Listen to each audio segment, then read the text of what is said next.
Hola, ¿qué tal, queridos alumnos? Son las 4:31 de la mañana de este domingo. No hay calor, no hay frío, un clima muy templado a estas horas, muy silencio. Eso me sirve a mí porque me da mayor concentración para capacitarte en este maravilloso curso de naturopatía. El día de hoy, en este módulo número 60, vamos a ver las consecuencias de la administración de antibióticos. Tanto el médico debe de pensar muy bien cuando va a prescribir un antibiótico, ya que es lo último que se le tiene que dar al paciente. Y como paciente debe tomar la determinación si es urgente o no tomarlo, porque tenemos la opción de la medicina alternativa para poder erradicar los síntomas, incluso la fiebre. Solamente que sea un caso muy urgente que peligre la vida, entonces sí, la decisión será del médico el de prescribir el antibiótico. Comenzamos. La cifra de mortalidad causada por estos medicamentos comienza a ser elevada. Las estadísticas demuestran que en un 90% de los casos los antibióticos resultan ineficaces en las afecciones respiratorias, precisamente en las que más se emplean, como en la gripa, en la bronquitis y neumonías. Hace años cualquier infección provocada por estafilococos era rápidamente neutralizada por la penicilina. Hoy es eficaz contra los estafilococos y apenas se mantiene con cierto poder ante los estreptococos, bacteria de la escarlatina. Así pues, y sin entrar en más datos, es aconsejable no hacer uso de antibióticos si no es un caso de verdadera y extrema gravedad. Si se aplica la penicilina, siempre que surja la más insignificante infección o inflamación, los millones de microbios que viven en nuestro organismo acaban por hacerse eficazmente resistentes a su acción. Un día aparece no una simple anginas o amigdalitis, sino una fuerte neumonía, y tales inyecciones pueden ser inútiles para su curación. Consecuencias de la administración masiva de antibióticos. El empleo inconsiderado de los antibióticos tiene otros terrenos para su acción desastrosa. Por ejemplo, destruyen la flora intestinal tan necesaria y dejan en su lugar microbios resistentes que suelen causar serias perturbaciones. La eliminación de microbios útiles por la presencia de los antibióticos tienen una doble consecuencia. Primero, causa trastornos en el proceso digestivo. Segundo, deja un vasto campo de acción a los microbios perjudiciales que se hacen más potentes por añadidura. Pero hay otra razón por la cual algunos médicos ya no recetan antibióticos con tanta frecuencia. Ella es que se ha venido comprobando que estos medicamentos provocan reacciones violentas, a veces mortales en algunos enfermos. Casos claros de intolerancia orgánica hacia las drogas son las llamadas reacciones alérgicas. Lo malo es que a la larga cualquier persona puede contraer esa reacción alérgica si se le ha atiborrado de productos antibióticos. Por ahora se eleva ya a un 10% el número de pacientes alérgicos a esas drogas, que no es poco, y es humanitario evitar que aumente su volumen. Los síntomas de tales alergias son los eczemas, el asma y ciertos tipos de parálisis. La penicilina es el primer antibiótico fabricado por el hombre. Es la que ha causado el mayor número de casos de alergia. Algunos médicos están convencidos de que 3 inyecciones de este producto sobre 10,000 provocan la muerte. Por tanto, no recurramos alegremente a ninguna pomada que contenga penicilina o aureomicina cuando nos salga cualquier grano banal. Debe tenerse gran prudencia en el empleo de antibióticos también porque pueden contribuir al endurecimiento y retracción de la pared arterial, perturbando más la función cardiovascular, ya de por sí deficiente en extremo. Para quienes tienen exceso de ácido úrico, toda precaución es poca, puesto que no solo les dificultaría el funcionamiento y eliminación del riñón, sino que les aumentaría la tasa de urea en la sangre. Las enfermedades infecciosas desde el punto de vista del criterio naturista, los microbios y su acción en el organismo. Es en este punto en el que muchos han abrigado más dudas en cuanto a la eficacia y recursos de la medicina naturista. Las preguntas con las que todos los adversarios tratan de poner límites a nuestras pretensiones son similares a las siguientes. ¿Cómo curaría usted la difteria? ¿Cómo va usted a sanar un palúdico sin antibióticos? Por ello comenzaremos por insistir en nuestro conocido punto de vista. No existen enfermedades específicas. Si la enfermedad, como admiten todas las escuelas médicas, es un acto realizado por el organismo para eliminar una causa de perturbación, claro está que toda forma morbosa depende de las condiciones del organismo que la realiza. Lo único verdaderamente específico es la forma de reacción de cada sujeto. El microbio no es causa por sí mismo de la enfermedad, puesto que existen individuos que sometidos a influencias microbianas no enferman. También es verdad que hay enfermos portadores de gérmenes y no existe en ellos manifestación morbosa. Habrá que insistir mucho para convencer de que en toda enfermedad lo verdaderamente causal es la perturbación primordial del terreno orgánico. Ferran dice, todas las bacterias patógenas tienen en la naturaleza un representante saprófito no dañino del cual proceden. Si no fuera así, las enfermedades que producen vendrían a ser estigma original de las especies que las padecen, es decir, que la virulencia innegable de ciertos microbios depende de su adaptación a organismos deteriorados. Pero este deterioro, especialmente la desmineralización de humores y tejidos, es la causa básica de toda infección, porque da elementos de medio al microorganismo. En efecto, como afirmó Turró, la materia orgánica es un excelente medio de cultivo para toda clase de gérmenes, sean inofensivos o patógenos. Pero esta misma materia elevada al potencial energético de la materia viva se opone a su implantación y a su vegetación. Por esto, cuando la materia viva pierde parte de su potencial energético por el cúmulo de detritus en sus tejidos, por defecto de inervación o por desgastes de vitalidad, los microbios se hacen dueños del terreno enfermo. La labor microbiana no es por sí sola de determinación morbosa, sino de colaboración patológica. La acción determinante patógena del microbio, en los casos extremos, epidemias intensas y extensas, es consecuencia de una exaltación de virulencia por su paso por los terrenos averiados y desvitalizados. Su misión es siempre desintegrar químicamente las materias extrañas o tóxicas para hacerlas más fácilmente eliminables. Son en cierto modo colaboradores del esfuerzo reactivo del organismo hacia la curación. El microbio cumple en el organismo enfermo la tarea de digerir sustancias químicas extrañas al plasma que las células y humores son incapaces de transformar por abundancia o por calidad. La destrucción del microbio por el organismo es por problema de digestión del parásito por la célula o fermentos defensivos. La intensidad de la lucha contra el microbio y la victoria final dependen de la abundancia de toxinas que lo nutren. La fiebre es solamente una función complementaria, oxidante y digestiva de la nutrición acelerada. La infección es, pues, un resultante de conflictos nutritivos. De todo esto se deduce que la clase o forma de microbio que aparece en cada enfermedad infecciosa depende de la calidad del terreno químico anormal que le sirve de medio. La forma microbiana.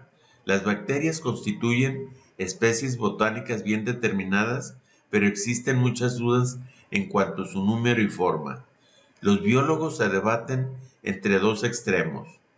Unos como Sorb y Buchner creen que todas las bacterias son formas distintas de una o pocas especies.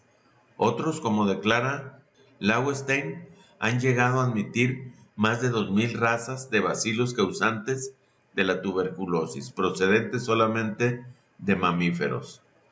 Nosotros nos situamos en un término medio, inclinándonos más bien hacia la primera opinión, porque indudablemente la forma microbiana puede alterarse con suma facilidad.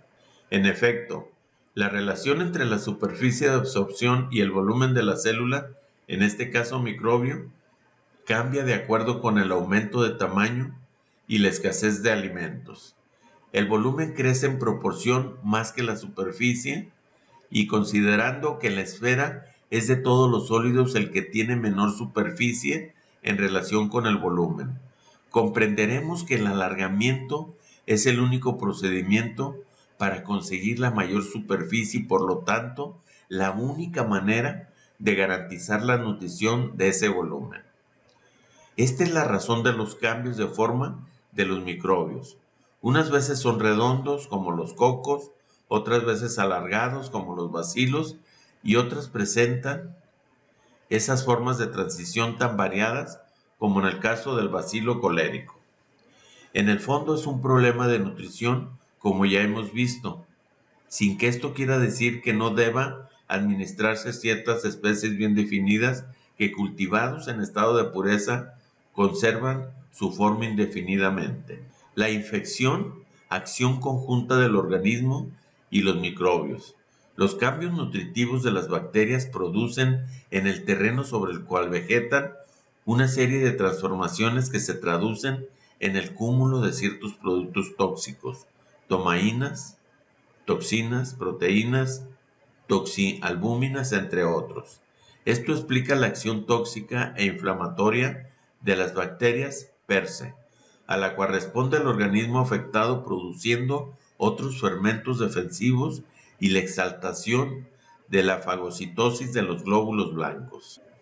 Este proceso de acciones y reacciones mutuas entre el organismo y el microbio lleva en el fondo de su mecanismo una finalidad útil para el primero: favorecer la eliminación tóxica y la fiebre, la inflamación, el aumento de secreciones glandulares, etc.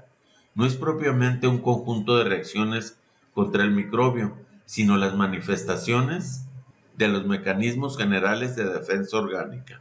Un ejemplo aclarará la cuestión.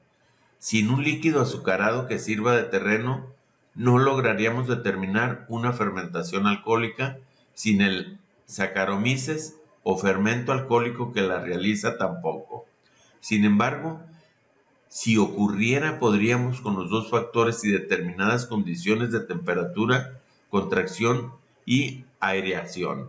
Sería útil pretender obtener la fermentación alcohólica poniendo el Saccharomyces sobre una lechada de cal, por ejemplo, o poniendo sobre el rostro de las uvas una colonia de bacilos de Koch. Es decir, que para que se realice la fermentación alcohólica hace falta la acción conjunta y mutuamente reactiva del terreno químico y del microorganismo. Ninguno de ellos por sí solo puede originar el fenómeno.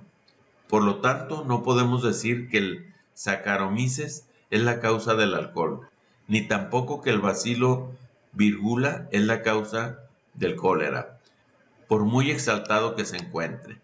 Hace falta que el terreno sea apto a la acción de este bacilo para que surja la germinación colérica. Es decir, cuando tienes un sistema inmunológico fuerte, tu organismo es capaz de ahuyentar todo huésped nocivo en tu organismo. Necesita un proceso de exaltación en terrenos propicios patológicos, puesto que este bacilo no es virulento originalmente, o muertos, y la colaboración de determinantes condiciones de humedad, temperatura, concentración y aireación climatológica y factores nutricios. Solo entonces puede surgir el cólera como tal forma morbosa.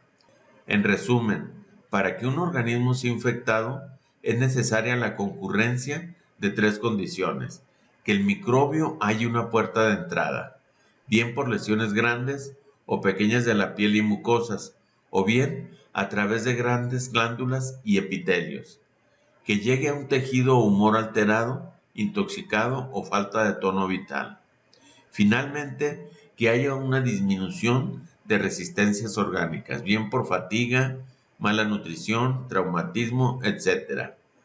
Dados estos factores, el organismo enferma, es decir, reacciona por medio de actos febriles inflamatorios y de eliminación después de una etapa de latencia y otra de incubación. Por lo regular, un microorganismo tiene una duración de 10 días en incubación.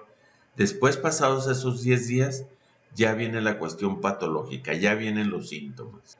Resultado de estos mecanismos orgánicos reactivos y defensivos. Puede ser una lesión que haremos mal en atribuir al microbio, puesto que el organismo la determina aunque en ella se encuentre el microbio infectado. No es el bacilo de Koch el que fabrica las capas conectivas concéntricas de tubérculo, sino el organismo del enfermo. No es el espiroqueto pálido el que fabrica los nodulillos de goma sifilítico, sino el propio cuerpo afectado. Tampoco se puede afirmar que el organismo responde siempre a la presencia del bacilo de Koch o del espiroqueto pálido, con la formación de tubérculo o de goma respectivamente. Hay muchos enfermos portadores de dichas bacterias que carecen de lesiones. Además, existen lesiones tuberculosas y sifilíticas en las que no se encuentran los microbios respectivos. Las enfermedades específicas no existen. Todo lo mencionado anteriormente va difuminado de pretendido concepto de especificidad referente a la acción química del microorganismo o del microbio sobre determinada sustancia en cuanto a la enfermedad en sí. La enfermedad es la obra defensiva del organismo y éste se defiende de una manera u otra, con lesiones manifiestas o no, con fiebre o sin ella, según sus capacidades y demás condiciones, dando como resultante una forma morbosa u otra, pero no inevitablemente determinada forma corresponde a determinado microbio. El bacilo biociánico se encuentra en la disentería, septicemias y otras enfermedades infecciosas. El neumobacilo de Friedlander se halla en las bronconeumonías y otras varias inflamaciones. El micrococo tetrágeno se encuentra en abscesos dentarios, anginas, forúnculos y pleuresías. El estreptococo puede verse lo mismo en un flemón que en una angina, una septicemia o una escarlatina. El estafilococo provoca la formación de un forúnculo o de una osteomielitis. El neumococo puede hallarse en una vesícula herpética, en una pulmonía o en una meningitis. El bacilo de Koch puede ser la causa de una tuberculosis miliar que evoluciona en un mes, lo mismo que de una tuberculosis fibrosa que dura 20 años o de un tumor blanco que tarda en curar 15 meses. Pero por si esto no es bastante para dudar de la pretendida especificidad de ciertas enfermedades, tenemos también el ejemplo inverso. Se ha demostrado la posibilidad de que un suero específico, por ejemplo, el antidiftérico, pueda curar lo mismo la enfermedad de cuyo supuesto germen procede, en este caso la difteria, como otras que nada tienen que ver con el de una neumonía. Asimismo, se inyectan moderadamente los gérmenes palúdicos para la curación o alivio de la parálisis general progresiva, etc. Además, el carácter saprófito o inocuo original de todos los microbios, como dice Ferran, nos permite rechazar su papel de causa específica. Nuestro organismo lleva constantemente millones y millones de microorganismos de todas clases, que no entran en acción patógena mientras se conserva la plenitud de nuestras defensas vitales y la alcalinidad de nuestros humores. El bacilo de Loeffler, el neumococo, el estreptococo, etc. van habitualmente en nuestras fosas nasales y cavidad bucal sin que por ello nos hagamos diftericos, pulmoníacos ni erisipelatosos. Como apunta Carton, se puede aislar en el estómago 70 especies de microbios diferentes. Gilbert y Dominici han encontrado 50.000 gérmenes por milímetro cúbico en el estómago, 100.000 en el intestino delgado y de 25 a 30.000 en el intestino grueso. Estos gérmenes se hacen mucho más numerosos cuando el tubo digestivo está lleno de alimentos antifisiológicos, en los cuales encuentran un medio de cultivo favorable. Así, los mismos autores han visto descender la cifra de microbios contenidos en las materias fecales de un sujeto carnívoro, de 67.000 por milímetro cúbico a 2.250, después de 5 días de régimen lácteo. Cuando la alimentación se hace según el modo vegetariano, estos microbios son preciosos colaboradores de los actos digestivos.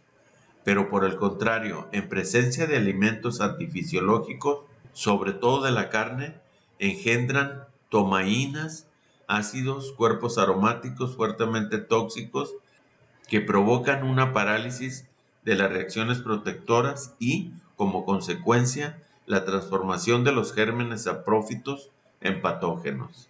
Resumen: la fiebre es síntoma de alerta. Para el naturismo, la fiebre es el anuncio de un desequilibrio del organismo. Obedece siempre a una reacción defensiva y curativa del organismo, por lo que no debe ser combatida sino controlada. En el mecanismo fisiopatológico de la fiebre intervienen la liberación de pirógeno o productor de fiebre endógeno, los sistemas periférico y central de termorregulación. Divertículos del colon. Los divertículos del colon consisten en la formación de pequeñas hernias o saquitos hacia el exterior de la pared del colon a través de brechas o puntos débiles de sus capas musculares.